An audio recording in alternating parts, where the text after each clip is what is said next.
Кичке 9 ярты эфирда Татарстан хәбәрләре программасының төп чыгарылышы студияда Фәнис Камал хәерле кичә. Хәзер булачак темалар турында.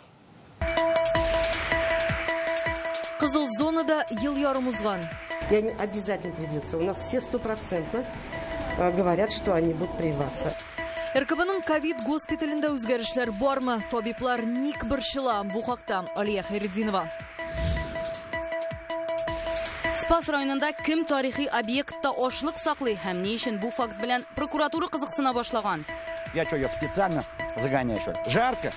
100 еллык гыйбадәтханәләр белән хәзер нәрсә булыр? Рания Абдрахманова белеште. Юлда яңа салынган асфальтны ни өчен тикшәле? Составын тикшереп, аның күпме шибене, күпме битумы булырга тиешле. Асфальтның сыйфатын тикшерү барышын Илдар Сәфиуллин да күреп кайтты. Һәр татарстанлыга бүләк. Бөтен дөньяда яшәгән татарларга җиткерергә безнең халыкның матурлыгы, аның биюнең, аның моң матурлыгын. Республика көне уңаеннан Яңа гасыр каналы нинди бүләк әзерли? Бу хакта толырак Илгиз Шәкүров. Татарстан спорты өчен мөһим вакыйга 5 еллык тәнәфестән соң Рубин футболчылары Еврокубокта чыгыш ясаячак. Соңгы тапкыр Казан клубы 2015-2016 еллар сезонында уйнаган иде. Ул чакта французларның Бордосы белән матч 2-2 исәбе белән тәмамланып, безнекеләр Евролигада 3нче урынны яулый. Тик турнирдан төшеп калдылар. Рубин катнаша торган конференцияләр лигасы ул исәп буенча УЕФАның 5нче турниры. Моңа кадәр Казанлылар УЕФА, Интертото кубокларында уйнады, чемпионнар һәм Европа лигаларында чыгыш ясадылар. Димәк, безнекеләр кубок артыннан яңа форматта юлга кузгалды. Алар бүген кичке уенда УЕФА конференцияләр лигасының 3нче раундында Польшада җирле Раковка каршы уйный. Җан атып торачак. Бу әлбәттә тренер Леонид Слуцкий командасы юлга кадәр Казанда әзерлек күнекмәләре дә уздырды. Беренче матчтан нәрсә көтәргә соң безнең иҗат төркеме кызыксында. Очкышка утырганчыга кадәр Казанда ныклап шөгыльләнде футболчыларыбыз. Польшада исә җирле командага каршы төрле елларда уйнаган спортчылар да Рубин донын яклаячак. Мин аларга каршы берничә ел рәттән уйнадым. Билгеле, ул вакыттагы тәҗрибәмне хәзер Рубинлар белән бүлешәчәкмен. Бу көнне спортчыларыбыз күптән көткән. Соңгы тапкыр Казанлылар Еврокубокларда 2016 елда уйнаган иде. 5 елдан яңа мөмкинлек. Dla mnie Ruska liga jest очень сильна и Минем өчен Россия лигасы үтә дә көчле, көндәшләргә караганда да көчлерәктер. Минем голлар аны тагындан ныгытыр дип ышанам. Турнир әле яңа. УЕФА конференцияләр лигасын быел гына булдырдылар. Сайлап алуны узган һәр төркем үзен яхшы яктан күрсәтергә тырышачак. Раковта искәрмә түгел. Очень сильная команда. Понятно, как в любой другой команде у них есть лидеры. Алар көчле төркем. Аларның да лидерлары бар. Кун, Тудор, Лопес, Цибула, Политанович белән Папа Николау кырга чыксалар авыр булачак. Оста Европа командасының тактик гамәлләре ныклы, уен рәвеше агрессив. Уен Мәскәү вакыты белән төнге 10-да башлана. Җавап уены бездә 12 августка планлаштырылган. Айгөл Бәдретдинова, Алмаз Гафиятов, Яңа гасыр каналы. Башка темаларга күчәбез. Татарстанда пандемия башланганнан бирле 24 меңнән артык кешегә ковид диагнозы куелган. 620 кеше, 28 кеше әлеге чирдән үлә, 5-се соңгы тәүлектә генә. Республикада коронавирус йоктыруның тагын 50 очрагы теркәлгән, 11 кеше хастаханәдә дәваланачак. Ковидтан прививка ясатучылар саны 850 меңнән артты. Бүген безнең хәбәрчеләребез РКБның кызыл зонасына юл тотты. Бу пандемия башлангач беренчеләрдән булып ачылган госпиталь ел ярым вакыт эчендә авыру үзгәргәнме, ул кемнәрне аяктан йыга, табибларның эш күләме артканмы? Бу хакта Алия Хайретдинова материалы. Республика клиник хастаханәсенең кызыл зонасына көндә 300 кеше уза. Сүз табиблар шәфкать туташлары турында. Ел ярым эчендә күнегеп өлгергән формаларын үз ара зеленка дип йөртә алар. Дөресен әйткәндә, бу киемнәрне кию бик авыр. Инде табиблар бер сменага гына да бу киемнәрдән 4-6 сәгать йөри. Дөресен әйткәндә, инде сулышым кысыла башлады. Без монда 2 генә сәгать булачакбыз. Нәтиҗәләрен дә күрерсез. Палаталарга күбесе реанимациядән соң күчән кислородлы битлек кимичә ятучылар сирәк. Авыручылар госпитальдә ким дигәндә 2 атна уздыра. Табиблар тәүлек әйләнәсе алар белән. Көн сайын РКБның ковид госпиталенә 100-120 кеше мөрәҗәгать итә ди табиблар. Шуларның якынча 40-ы хастаханәдә дәваланырга кала. Такое состояние, когда не пожелаешь ни врагу, никому. Надежда терелеп килә. 3 атна элек аңа ковид диагнозы куялар. Үпкәсе 60%-ка зарарланган була. Иң авыр 2 көнен куркыныч төш кебек искә төшерә. Очень плохо было, то есть не хватало воздуха. Хәлем бик начар иде, һава җитмәде. Үземнең дә хроник авыруларым җитәрлек. Астма, гипертония, әле дә ярый табиблар булды. Бу авыруны бергә җиңдек.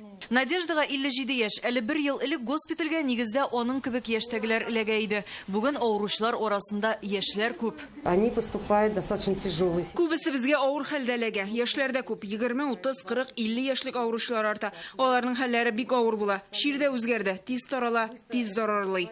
Авырулар шул кадәр көчсезләнәләр, табиблар аларны кошыктан ашата, яңадан йөрергә өйрәтә. Күбесе прививка ясатмаган ди медицина хезмәткәрләре. Основная масса это не вакцинированные пациенты. Кызганычка каршы монда дәваланучыларның күбесе прививка ясатмаган. Бу безне нык борчый. Провизорной реанимации находятся. Провизор реанимациясендә 5 кеше ята. Ул 7 кешегә исәпләнгән. Коронавирус диагнозы расланган 16 кеше реанимациядә дәвалана. Табиблар пандемиягә кагылышлы сорауларны читләтеп узарга тырыша. Форазлар бирми. Алар ял турында да оныткан, гаиләләрендә дә бу эш темпына күнеккәннәр. Вирус яшьләрне аяктан йыга, авыру узмый газаплый, тернәкләнү дә озакка сузыла. Бердән-бер саклану чарасы итеп табиблар вакцинаны атый. Без сезгә нәтиҗәсен күрсәтәбез дигән идек. Күзлекне салабыз. Дөресен генә әйткәндә юлысы гына килә. РКБдан чыгып барганда ковидны җиңә алмаганнарның туганнарын күрергә туры килде. Аларның саны әлегә кимеми. Алия Хайретдинова, Ленар Хуҗахмәтов, Яңа Гасыр каналы.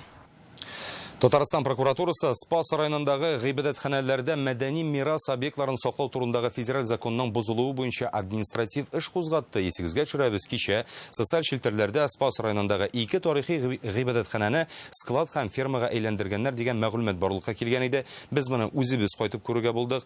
Үзенең терлекләрен тарихи бинага кемнәр кертергә җөрьәт иткән һәм ни өчен архитектура һәйкәле сакланмаган. Урындагы вазгыятьне Рания Абдрахманова карап кайтты. Здесь вот закрыл, даже видите, раньше заваривали. Терлекләрне менә шулай куып чыгарып, ишекләрне даими ябып торсам да, икенче килгәндә ачык була ди Кызылбестә авылы җирлеге башлыгы Александр Алиев. Хәер, ишек ябугына ярдәм итәр микән? Хайваннар бина эченә тәрәзәдән дә керә ала. Гыйбадәтханәгә якынрак килгән саен сарыклар тавышы катырак ишетелә. Гәрчә тышкы ягы белән ул бердә фермага ошамаган, әмма менә шушы ишектән эченә кереп карасак, сезне бер көтү сарыклар каршы ала.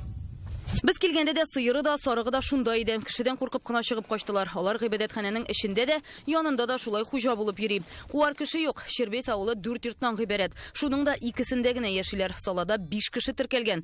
Хайваннар Колосовскилар гаиләсенеке булып чыкты. Всю жизнь и село было еще, 100 дворов выпускался, эта церковь была открыта, и до сих пор она открыта. Алар биредә терлек тотучы бердән-бер хуҗалык, 100 баш хайваннары бар. Иртәдән кичкә кадәр шулай иректә йөриләр дә, кич кенә менә шунда кертеп ябабыз ди хуҗа кеше. Как она туда заходит? Я что, ее специально загоняю, что ли? Терлекләр анда ничек керә дип сорыйсыз. Мин аларны анда махсус кертеп ябам дип уйлыйсызмы әллә? Кызу бит. Кызудан кая качалар? Салкынга, күләгәгә. Терлекләр дә шулай. Монысы Танкеевка авылындагы 2 гасырлык гыйбадәтханә һәм күргәнегезчә, кырылма эчендә төрле менә шушындый авыл хуҗалыгы техникасы, капчыклар, тәгәрмәчләр һәм чүп-чар саклыйлар, идәнендә бодай һәм сулы калдыклары. Димәк, безнең иҗат төркеме кайтканчы мондагы ашлыкны җыеп чыгарганнар инде. Чөнки социаль челтәрләрдәге фотоларда менә шундый ашлык өемнәре күренә иде. Гомумән, тарихи бина үзе дә ындыр территориясендә урнашкан. Җирле халык бу биналар крестьян-фермер хуҗалыгына кыдыйды. Сколько вы работаете? Вот в ваше рабочее время вы там периодически храните, да? Ну, мы работаем, там убираемся. Җирле халык өчен тарихи бинада ашлык саклау һәм терлек асрау гадәти хәл булса да, прокуратура алай санамый. Тикшерүдән соң алар бу территориядә мәдәни мирас объектын саклау турындагы федераль законның бозылуын ачыклый. Танкеевка авылындагы бинаны склад итеп файдаланган крестьян-фермер хуҗалыгы башлыгына карата административ хукук бозу турында эш кузгатылды. Аңа 300 мең сумга кадәр штраф яный. Шербет авылындагы бинаны терлек асрау өчен файдаланган физик затка карата җылган материалларны мәдәни мирас объектларын саклау комитетына җибәрдек. Юктан түгел Шербет авылындагы гыйбадәтханәдә Танкеевкадагысы да 2019 елда республика дәрәҗәсендәге мәдәни объектлар исемлегенә кертелгән. Шулай булгач, ни өчен кырылманы беркем дә карамый, сакламыйсың? Ни сәбәпле алар язмыш ихтыярына тапшырылган? Бактың исә кырылманың хуҗасы юк икән һәм шундый милекчесез биналар районда 8 әүдиләр. Они не находятся на балансе ни в епархии, ни в исполкоме, ни в... Алар безнең район җирендә, әмма епархия балансында да түгел, башкарма комитетныкында да. Милекчеләре юк. Закон буенча тарихи объектны карап саклап тору өчен җаваплылык милекче өстендә. Ярым җимерек хәлдә булса да 2 ел элек дәүләт комитеты аларны сак астына алган. Килеп чыккан хәлләрдән соң биналарга игътибар үзгә булачак. С муниципалитетом отработали в понедельник. Бүген район белән сөйләштек. Дүшәмбедән Шербиттәге объектны консервацияләячәкбез. Аларны тулысынча ябачакбыз. Анда чит кешеләр дә, терлекләр дә керә алмаячак. Икенче объектта исә хәзер ашлык сакланмый. Әйе, ул склад буларак файдаланыла иде. Әмма ул фермер киресенчә аны карап, вандаллардан саклап тора. Әлеге тарихи объектлар урнашкан авыл җирлеге башлыкларына да кисәтү ясалган. Идарәдәге вазифаи затларны җаваплылыкка тарту таләп ителә. Хәлне прокуратура контрольдә тота. Спас районыннан Рания Абдрахманова, Марат Зәйдуллин, Рәмзил Гарипов, Яңа Гасыр каналы. Татарстанда канализация кuyuсын чистартканда тоткыннар агуланган. Кем гаепле соң? Бу хакта Реальное время интернет газетасыннан укый аласыз. Күптән түгел генә салынган асфальтны ни өчен тишәләр? Бүген Казанда Россиянең юл төзелеше буенча фәнни лабораториясе белгечләре яңа юлның сыйфатын тикшерде. Моның өчен лаборатория хезмәткәрләре Оренбургтан ук килгән. Һәр участоктан 3 үрнәк алына. Моннан тыш юл билгеләренең яктылыкны кайтару дәрәҗәсен дә тикшерәләр. Яңа асфальттан анализ алу барышын Илдар Сафиуллин да күзәтте.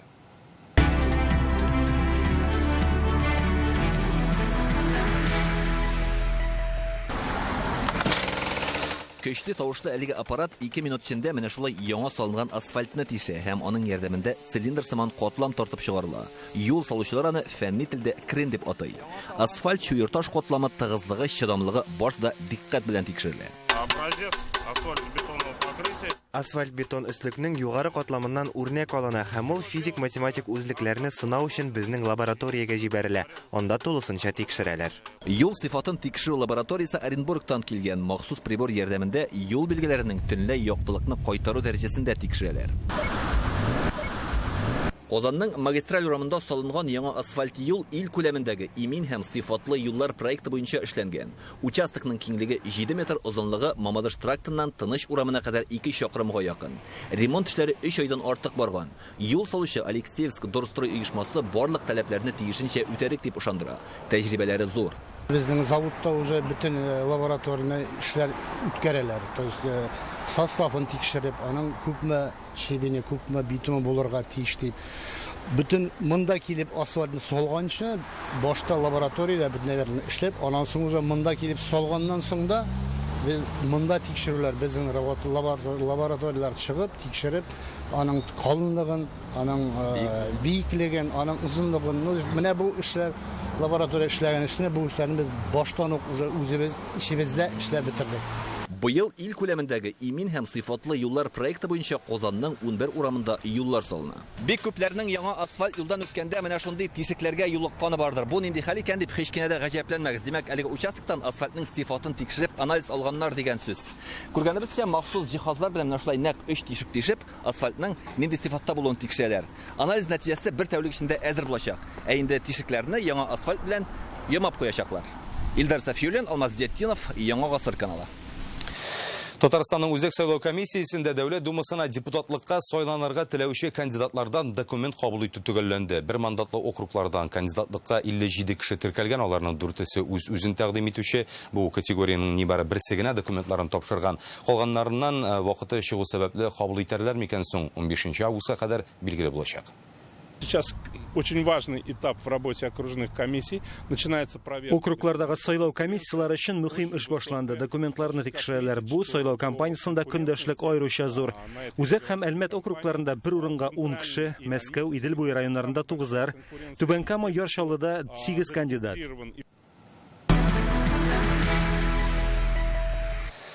Республика көне барабызны да берләштерә торган бәйрәм. 30 август уңайыннан безнең телеканал һәр татарстанлыга бүләк әзерли. Яңа Гасыр телеканалы тарафыннан Татарстанның матурлыгын, тарихын һәм гореф-гадәтләрен күрсәткән видеоролик әзерләнә. Аны инде июньдә ук төшерә башлаганнар иде. Иң төп майданчыкларның берсе итеп Миллениум күпере сайланды. Тарихта беренче тапкыр аны берничә сәгатькә хәтта ябып та тордылар.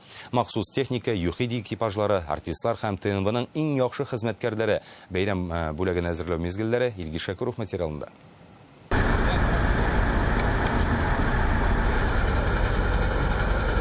Сәгать телләре төнге 2-не күрсәтә. Моңа кадәр Миллениумның булай бушап калганы булмагандыр әле. 16 еллык тарихы эчендә күперне беренче тапкыр яптылар. Бүген биредә якынлашып килүче республика көне уңаеннан һәр татарстанлыга бүләк әзерлиләр. Должно быть все красиво, небо или солнце. Бүләк дигәнебез берничә ай дәвамында әзерләнгән видеоролик була. Соңгы кадрларны төшерү өчен Millenniumны 4 сәгатькә яптылар. Бер мәйданчыкта 12 берәмлек авыр техника, UHD экипажлары, безнең телеканал хезмәткәрләре һәм роликның төп геройлары Казан бию ансамбле артистлары. Это очень сложная процедура, потому что Оештыру эшләре җиңел түгел. Без бу күпердән команда белән җәяүләп берничә чакрым ара уздык. Барысын да исәптә тотырга кирәк. Һәркем дә урынындамы, кояш ничәдә чыгачак. Видеоны июнь аенда ук әзерли башладылар. Төп кадрлар таң атканда ясала. Аларны санаулы минутлар эчендә төшереп өлгерергә кирәк.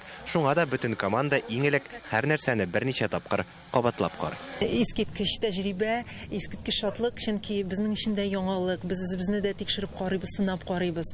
Килеп чыгар микән без шундый зур проектта катнашабыз. Үзебез ягыннан инде без бик кат әзерләндек, бик тырыштык. Ул инде костюмнарны әзерләү ягыннан дисезме, биюләрне уйлап чыгару, хәрәкәтләрне уйлап чыгару ягыннанмы. Шул арада шәһәр өстендә кояш күренә. Менә ул иң җаваплы минутлар. Камера есть? Да. Музыка.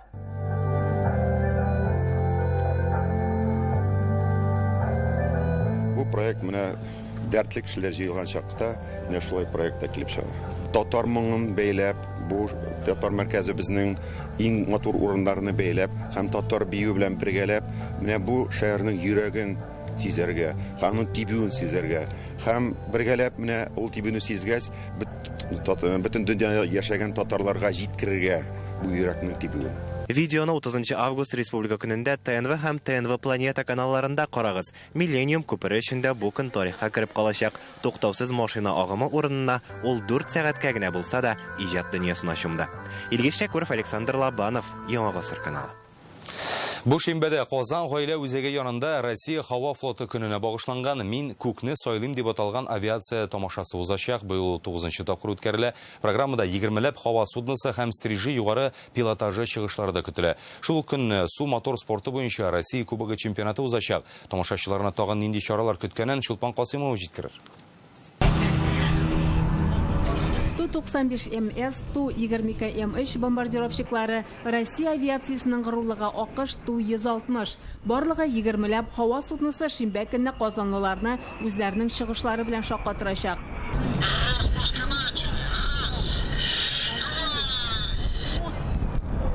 Быел стрижи пилотаж төркеме 2нче тапкыр катнаша. Алар һава торышын исәпкә алып 2 төрле программа әзерләгән. Покажем одиночный пилотаж. Башта күккә бер самолет үзегенә күтәрелә. Пилот очкычның нәрсәгә сәләтле булганын күрсәтә, соңыннан 6 самолет кушыла. Алар синхрон рәвештә фигуралы хәрәкәтләр башкарачак. Шулай ук авиация сәнәгате үсешенә зур өлеш керткән кешеләрне бүләкләү каралган. У нас будет Биредә үк балалар өчен модельләр ясау түгәрәкләре, парашютчылар сикерүе, байк-шоу, концерт, парашютлар җыярга өйрәнү буенча мастер-класслар да үтәчәк. 7 август көнне су мотор спорты буенча Россия кубогы чемпионаты да узачак. Биредә илнең төрле төбәкләреннән 120 спортчы катнашыр дип көтелә. Моннан тыш чара мәйданчыгында контракт буенча хәрби хезмәткә кабул итү пункты да урнаштырыла. Ату коралы хәрби техника күргәзмәсендә тәкъдим итәргә җыеналар. Бәйрәм чаралары көндезге 3тә башланып, кичке сәгать 8гә кадәр дәвам итәчәк. Урында барлык санитар таләпләр дә исәпкә алына. Чулпан Касыймова, Алмазиятдинов, Яңа гасыр каналы. Татарстанда сәнәгать тармагындагылар экология иминлеген исәптә тотып эшләргә тиеш. Зур предприятиеләр булган шәһәрләрдә һава чисталыгын тәэмин итү зарур. Бүген бу хакта халык мөрәҗәгатьләре белән эшләү буенча оператив үзәктә сөйләштеләр. Экология министры мәгълүматы буенча һавага зарарлы матдәләрне чыгаруны киметү юнәлешендә актив эш бара. Урманнар торгызыла. Быел 4000 гектар мәйданда агач утырту каралган. Дәүләт программасы нигезендә транспорт экология ягыннан чиста ягылыкка сыйфландырылган газга да күчерелә. Аны тагын да күбрәк җитештерә башлаганнар. Шулай ук республиканың зур предприятиеләре экологияны саклауга йөз тота, заводлардагы датчиклар аша һавага чыгарылучы калдыкларны контрольдә тотып була. Крупнейшие холдинги нашей республики, компания ТАИФ. Республиканың ТАИФ белән Татнефть зур холдинглары экология министрлыгы белән килешү төзеде. Заводларның һавага чыгарылган калдыкларын исәптә тотучы станция мәгълүматлары министрлыкка килә. Һәр 30-40 минут саен яңартып тора. Бу һава чисталыгын тагын да катгый тикшереп торырга мөмкинлек бирә. Откровенно говоря, все экологические мероприятия. Экологика кагылышлы барлык чаралар да гражданнар өчен 20-30 стратегиясе Татарстанда халыкның яшәеш сыйфатын тәэмин итүдә экологиянең зур роль уйнавын күрсәтә. Спортка кагылышлы проблемалар, күп балалы әниләргә ярдәм итү, инфраструктура булдыру шундый сорауларына бүген Дәүләт Думасы депутаты Ольга Павловага бирделәр. Ул минем депутат онлайн хезмәтенең кабул итү бүлмәсендә халыктан килгән мөрәҗәгатьләргә җавап бирде. Барлык мәсьәләләрдә эшкә алынды. Ольга Павлова билгеләп үткәнчә, алар профильле органнар ярдәме белән хәл ителәчәк. Минем депутат сервисы инде 2 ел эшли, аның ярдәмендә депутатлар халык гозерләрен кабул итә.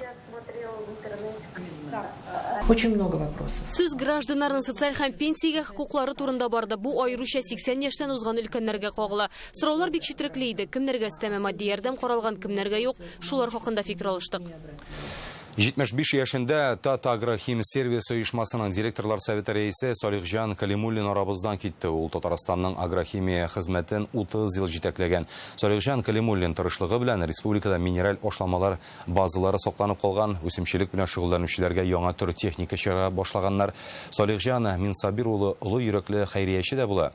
Социаль мәдәни корылмалар салырга ярдәм итә. Ул дәүләт советына депутат булып сайланган. Аның якты истәлеге безнең йөрәкләрдә мәңге сакланыр диләр Рөстәм Миннеханов, Минтимир Шәймиев, Фәрит Мөхәммәтшин, Алексей Песошин, Азгат Сәфәров имзалаган кайгынамада.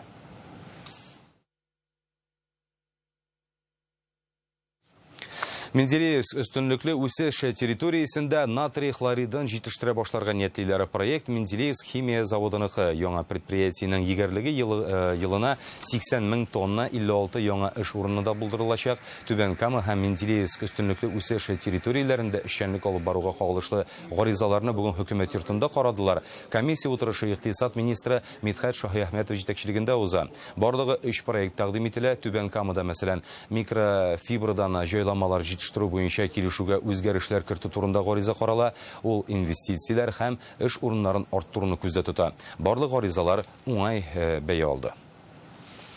Җилкәнле спорт төре белән шөгыльләнүче 100дән артык тамашачы Казанга җыелды. Башкалабызда әлеге төр буенча Россия беренчелеге уза. 2 сәгатьлек кенә Казансу елгасы буенда рәсми ачылыш тантанасы да узды. Монда чара Казанда беренче мәртәбә оештырыла. Җилдән көч-куәт алучы яшь спортчылар белән Илдар Софиуллин очрашты.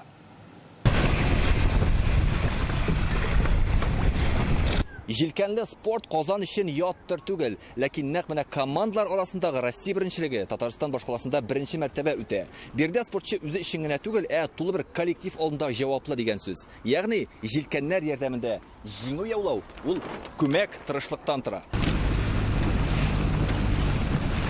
Җил кайсы якка гына исә дә, алар бары тик алга бара. Иң мөһиме җилкәннәрне дөрес итеп килергә һәм җилдән егәрлек алырга кирәк. Казандагы ярышларның үзенчәлеге шунда ки, бердә җил теләсә кайсы вакытта юнәлешен үзгәртергә сәләтле спортчылар. Әлеге ярышлардан Татарстан вәкилләре читтә калмаган. Аларның максатлары җиңү яулау. Наша команда достаточно сильная. Мы в первенстве РТ. Мы заняли первые 4 позиции. И из-за этого, мы до этого еще так гонялись, и мы являемся самыми старшими в нашем классе в Татарстане, и поэтому мы отобрались так. Казансу елгасында 100дән артык спортчы көй сынаша. Россиянең 14 төбәгеннән яшьләр килгән. Җилкәнле спортның иң мавыктыргыч дисциплинасында команда ярышында иң көчлеләрне билгеләргә кирәк булачак. Бердә 11 яшьтән 19 яшькә кадәр спортчылар осталыкларын күрсәтә. Ярыш дистанциясе 600 метр. Санкт-Петербург командасы бердә иң көчлеләр рәтендә. Чтобы успешно соревноваться, чему научиться нужно? Нужно научиться понимать, где дует больше ветра, что вообще происходит на воде, быть очень внимательным и выносливым. Ярыш 3 төркемдә узачак. Оптимист классында һәр командада 4 экипаж, кадет һәм зум 8 төрләрендә 2 экипаж җиңүчеләрне ачыклый. Очень зрелищный формат. Он очень динамичный, очень нравится. Бу бик мавыктыргыч ярыш, заманча спорт төре, кыска дистанцияны тиз генә узуга корылган. Тамашачылар барысында күрә стадиондагы кебек. Монда команда ярышы бердәмлек сорый. Бүген башланып киткән ярышлар көн сайын иртәдән кичкә кадәр дәвам итә. Әлеге мавыктыргыч төрне карап хузурлану өчен Казан гаилә үзәге янына килергә кирәк. Җиңүчеләрне бүләкләү тантанасы 9 августка белгеләнгән. Бирдә уңышка ирешүчеләр күбек медальләрдән тыш илнең спорт остасы дигән дәрәҗәле исемгә дә ия була. Казансу елгасы кемнәргә уңыш китерер, киләсе атнада билгеле булачак. Илдар Софиуллин, Гадел Миңдубаев, Илшат Мөхәммәтов, Яңа Гасыр каналы. Зия утрау шәһәрчеге судага томашага әзерләнә. Бу елларда биредә Народная лодка фестивале узачак. Идел буе халкының гадәти яшәү рәвеше һәм кәсепләрен чагылдыручы чара әле икенче тапкыр гына үтә. Аңа нинди көймәләр киләчәк, оештыручылар нәрсә белән гаҗәпләндергә җыена. Көймәсез генә килүчеләр монда ничек күңел ачып, нәрсә белән сыйлана да алачак. Тулырак Гөлнар Сайфетдинова. Зия елгасы. Әлегә монда тынлык, инде 2 көннән бирегә көймә төзүчеләр, судны йөреше буенча белгечләр, туган якны өйрәнүчеләр, ашсу осталары һәм әлбәттә шушы иксез, шиксез су киңлекләренә гашык һәркемне көтеп калалар. Фестивальнең төп катнашучылары үзләре көймә ясаучы осталар. Ниндине ясасаң да шикләү юк. Мәскәү, Саратов, Түбән Новгород, Балтыйк диңгезе һәм Онеж күленнән килергә җыеналар. Еще 100 лет назад лодка, сани и телега – это были главные транспортные средства. Элекшона, арба, агачтан ясалган көймәләр төп транспорт чарасы булган. Бу кәсепне балаларына өйрәткәннәр.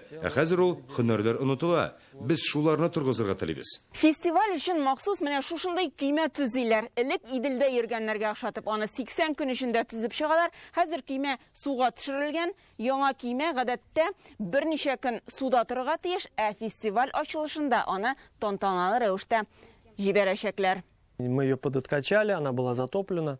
Вот она качается у нас на волнах. Вот вы видите, как она хочет в путь. Көймәләрдә ярышлар, суднылар күргәзмәсе, төрле мастер-класслар, ишкәкле көймәләргә дә утырып йөреп булачак. Ә Петрозаводскидан махсус музыкаль көймә киләчәк. Гомумән фестиваль җырманга бай булачак дип ышандыралар. Яр буенда уха, балык шулпасы пешерәчәкләр, ә инде биредә танылган ресторатор Максим Сырниковтан мастер-класс узачак. Ул шулай ук балык ризыкларын безгә кайберләре исемнәре дә таныш булмаган ризыклар пешергә өйрәтәчәк. Фестиваль тәүге тапкыр 2019 елда Старая Волга берлеге һәм Зия утрау шәһәрчеге музей тыюлыгы белән берлектә оештырылды. Быел ул 2 көн 7-8 август көннәрендә барачак. Гөлнар Сайфетдинова, Игорь Романов, Яңа гасыр каналы. Бүгенгә менә шундый хәбәрләр иде. Сәламәт булыгыз.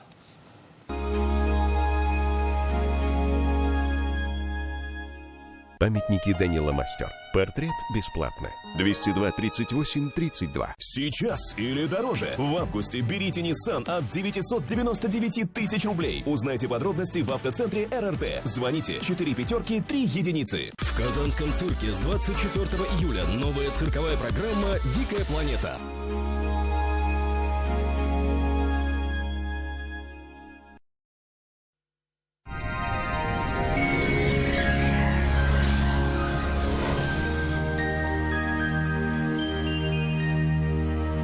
Исәнмесез, эфирда һава торышы чыгарылышы. Яндекс погода мәгълүматы буенча көньяк көнчыгыш Бөгелмә, Баулы, Азнакайда явым-төшемнәр көтелми. 25 градус җыла. Атмосфера басымы күтәрелү сәбәпле антициклон тәэсире көчле. Бу һава шартларын берникадәр үзгәртә. Үтә эсседән соң көннәр бераз сүрелеп торачак, шулай да озакка түгел төньяк көнчыгышта көндез 26 градус җыла. Татарстанның төньягы Әгерҗе, Минзәлә, Менделеевста кояшлы көн көтелә. Ял көннәрендә температура күтәрелә, явым-төшемнәр кими дип фаразлы синоптиклар. Төньяк көнбатыш Арча, Кукмара, Балтачта көн кояшлы булачак, җил төньяктан уртача тизлектә исә. Көньяк көнбатыш Болгар, Буа, Чүпрәлдә дә көн бераз сүрелә, температура 25 градуска кадәр. Татарстанның үзәк районнары Чистай, Әлмәт, Мамадышта явым-төшемнәр көтелми. Халык сынамышлары буенча август аенда иртән суык була башласа, 20 көннән агачлар саргая башлый диләр. Сезнең игътибарыгызга тагын бер файдалы мәгълүмат. Доктор Оз федераль җилтәр медицина үзәге авыртусыз һәм операциясыз умыртка баганасы һәм буыннар белән булган проблемаларны хәл итүдә ярдәм күрсәтә. Инде 12 ел буе клиника табиблары ярдәмендә Россиянең 10 шәһәрендә 70 меңгә якын очрак операциядән башка ярдәм ителгән. Лучший протез – тот, что остался в упаковке. Говорит Оксана Кузина, основатель медцентра «Доктор Оз». Своим пациентам мы рекомендуем отказаться от сложного хирургического вмешательства. Снять боль и восстановить разрушенный сустав можно даже на поздней стадии артроза и при некрозе. Всего 1 укол вместо операции и протеза. «Доктор Оз». Прямо сейчас запишитесь на прием за полцены. Абитуриентлар игътибарына Россия Ислам институты 2021-2022 уку елына журналистика, лингвистика, теология юнәлешләре буенча кабул итүен дәвам итә. Документларны 9 августка кадәр тапшырырга мөмкин. Казандагы телефон 251 01 55. Казанда явым-төшемнәр көтелми, 27 градуска кадәр җыла, төньяктан талган җил.